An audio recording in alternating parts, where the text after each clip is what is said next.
Good evening, everybody. This is Brent. I hope everybody's well. I didn't feel like charting as per Patrick's request, so rather than doing the charts that he requested, I decided to actually write the software to do it for me. Um, to go through it, basically, these are the points that he had asked us to do. First of all, we want to confirm that the 4 hour was actually in line with our entry, so whether or not it was bullish or bearish on the 4 hour to line up with our bullish or bearish candles on the 1 hour. And then he was also looking for confluence, so I decided to make sure that all trades were on the right side of the water, the Mayo and the blue, or the 50, the 200, and 800s EMAs. After that, I confirm that the candles are indeed inverted. And if they are, then I look to see if that second one is engulfing the first one. And if it is, then I look to see if the catch-up hit the candles. He had also mentioned something about equity, but my logic at this time does not seem to be working out, and I kind of ran out of time to figure it out. But yeah, we all know what the equity is. If the opening and closing, or the closing and the opening of the candles don't line up, then we don't want to take the trade. So in this case, I will be taking the trade, but yeah, we can work that out as we go. So running the code, I've already run it. I've recolored everything because, well, the damn software only puts everything in as red. So yeah, here we go. So we're here on our first trade.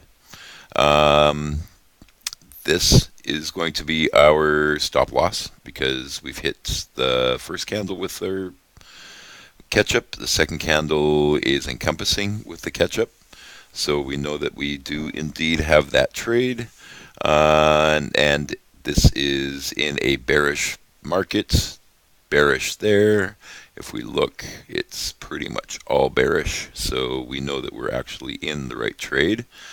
And then, like I said, the confluence is everything is above a bearish, or everything is below if we go bullish.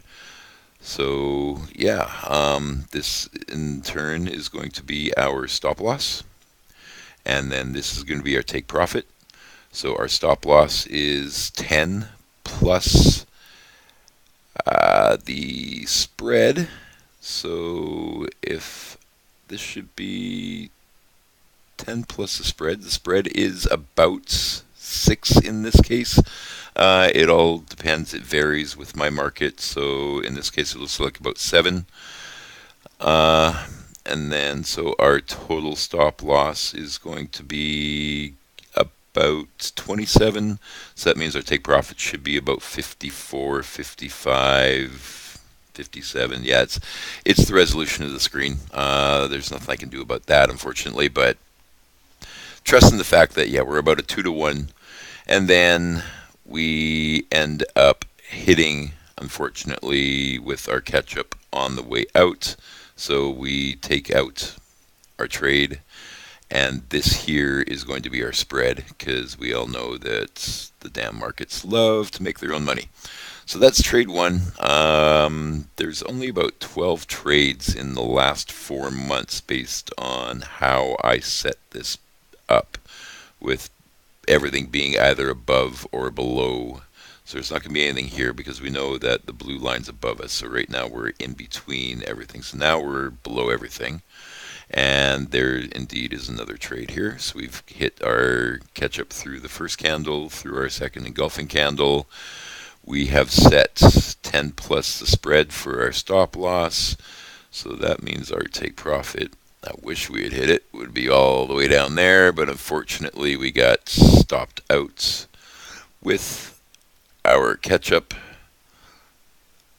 and it stopped out there. So it must have just missed that, and then hit this one. So we came out on the open with this with our spread. So there's our second one. We ended up making a bit of money on that. And then we slide down here, and then here's our third one. Again, hit. Our spread's way up there and way down here, but again, it doesn't really matter because we hit our catch-up. So yeah, like I said, this is what I do, what I've done.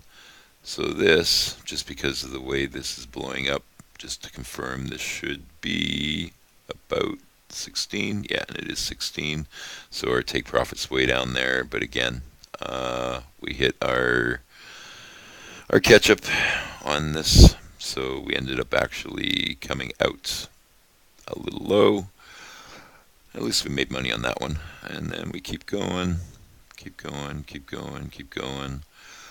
Lots of potentials here, but here's an open hit, buy, and then unfortunately we hit our catch up on there to sell at a loss, just above our take or our stop loss. And then here's another one. This one is interesting. I still haven't figured out why this is doing that, but that's for another day. I only had a week to work on this, so. And then this one, nothing in there, nothing in there, nothing in there, nothing in there. Where's our next one? There's our next one. And this one ended up actually hitting right there. And there's another one that doesn't quite make sense. But you get the gist of it, and it's programming. It's a whole bunch of debugging, and I only had so much time to debug. But yeah, this one, it hit our candle, got taken out. Or this still doesn't make sense. It should actually be coming out there and should be coming out there. But yeah, programs, you gotta love them. That's why his buddy's still working on the stuff that he asked him to do. And here's another one. Unfortunately, we stopped out on that one as well. I know we got a couple of profitable ones in here somewhere where we actually hit our take profits, if I'm not mistaken. Here we're between the sheets, so we're looking for, there's another hit, and then our catch-up hits there to come out. So another loss there. Where? Whole bunch of potential here, but just unfortunately the market didn't give us anything to enter with. Here's another bunch of them with no entries. Here we're above, so we take, but unfortunately we stop out lost there.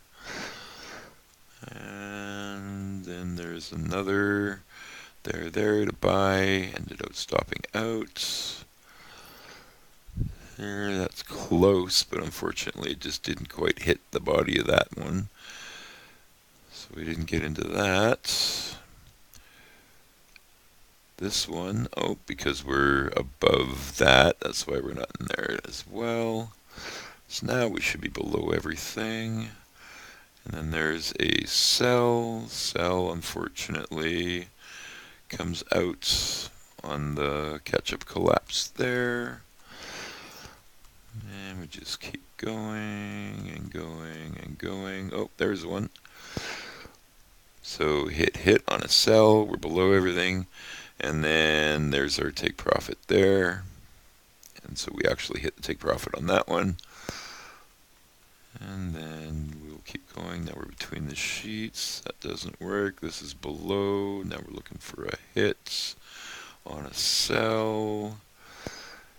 Looking for a hit on a sell. Hit on a sell. Hit on a buy, but we're between the sheets again, so that's not going to hit anything. Coming down. La la la. Then there's another one. Yeah, there was a sell. We're below everything, as we can see here. So we're on a sell, and then we take a profit. It's quite unfortunate. We could have probably taken a little more profit on this one had we not gotten out until here. But hey, that's the way the cookie crumbles, right? And then here's another one, a sell, but unfortunately it reverses on us. Again, we could probably take partial profits, say halfway between here. At least it doesn't hurt quite so bad when we take the losses. That's for another time, I'm sure. And that's it. So basically, after all those buys and sells, we'll come. Whoop, nope. We want to come here. Damn it. There we go. Sorry about that. So we come in here and we can actually look at our report. And we ended up being negative 52 over the 4 months that I ran this on 18 trades. We ended up with profitable trades only at 27%, with losing trades at 67%, with a largest profit of 57, which makes sense because I was doing 2%. Our average profit per trade was 34, with a loss of 17. But unfortunately, those positions weren't quite lining up, so we didn't actually end up making money. But there's my submission. I probably could have done this on paper as well. It would take me far less time, but well, this is what I do. This is what I love doing, and this seemed like it was going to be a fairly simple thing to do. Yeah, so you guys enjoy yourselves. I hope you enjoyed this, and we will see you on the flip side.